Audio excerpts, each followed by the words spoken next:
Halo guys, perkenalkan nama saya Aida Nazat Yasmin. Saya dari Prodi Sistem Informasi dari Universitas Pertiwi. Di sini saya akan menjelaskan atau presentasikan mengenai public speaking yang saya ketahui atau seni berbicara di depan umum. Oke, next slide ya. Baik, untuk sebelumnya public speaking biasanya ada orang yang belum tahu mengenai public speaking. Apa sih itu public speaking? Public speaking adalah keterampilan berbicara di depan umum dengan tujuan menyampaikan informasi, menginspirasi, atau mempengaruhi audiens.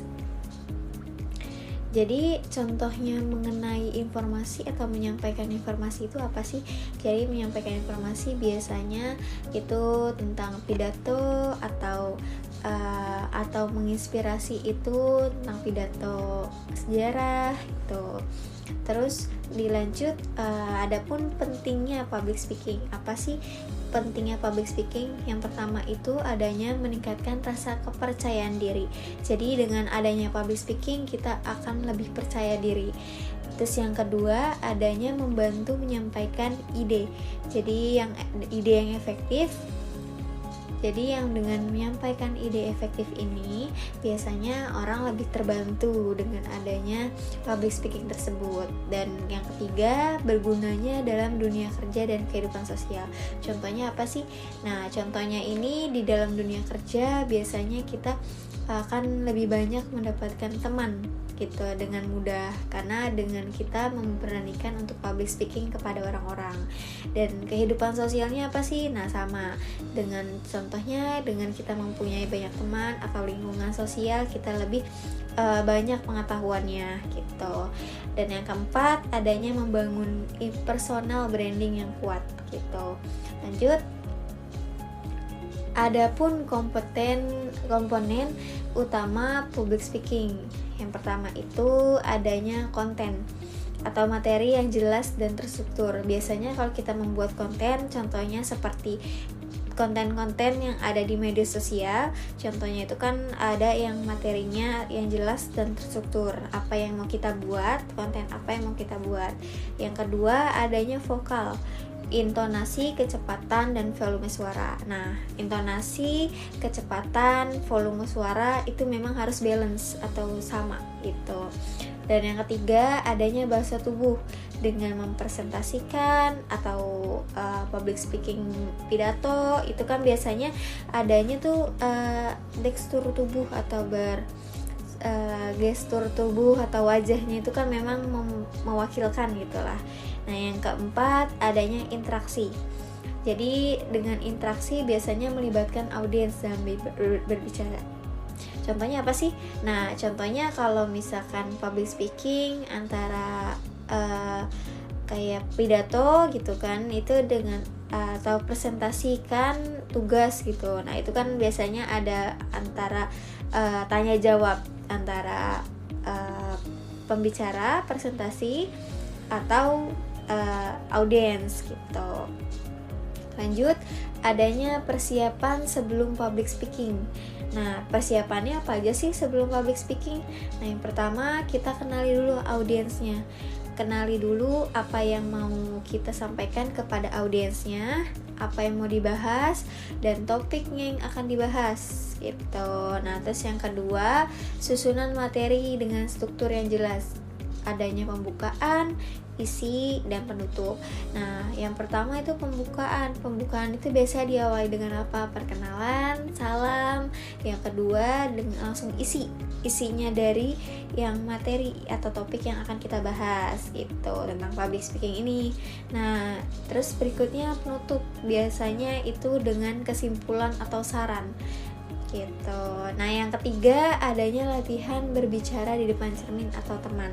Nah, di dalam public speaking ini kan memang membutuhkan kita berbicara di depan umum gitu. Nah, ini biasanya kita latihan dulu berbicara dengan teman yang belum terbiasa, jadi harus perlu latihan.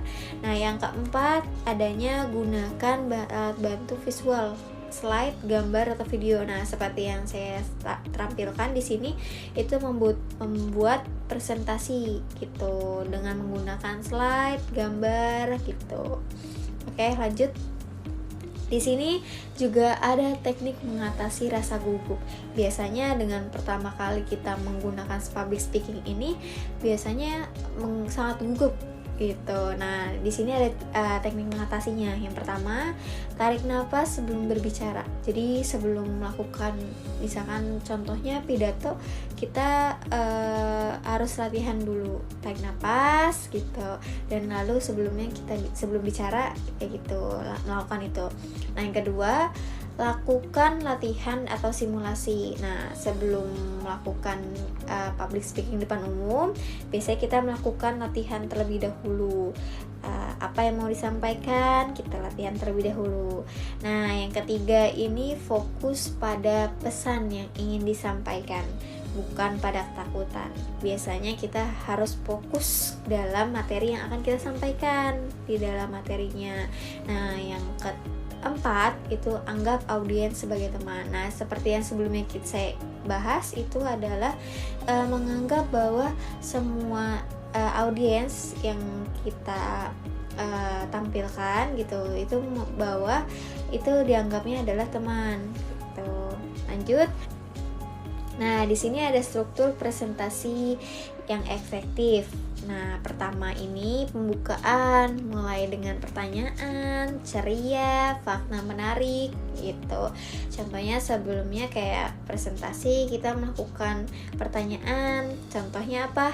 Contohnya menanyakan kabar bahwa ke audiens bagaimana dengan kabarnya. Nah, itu contohnya.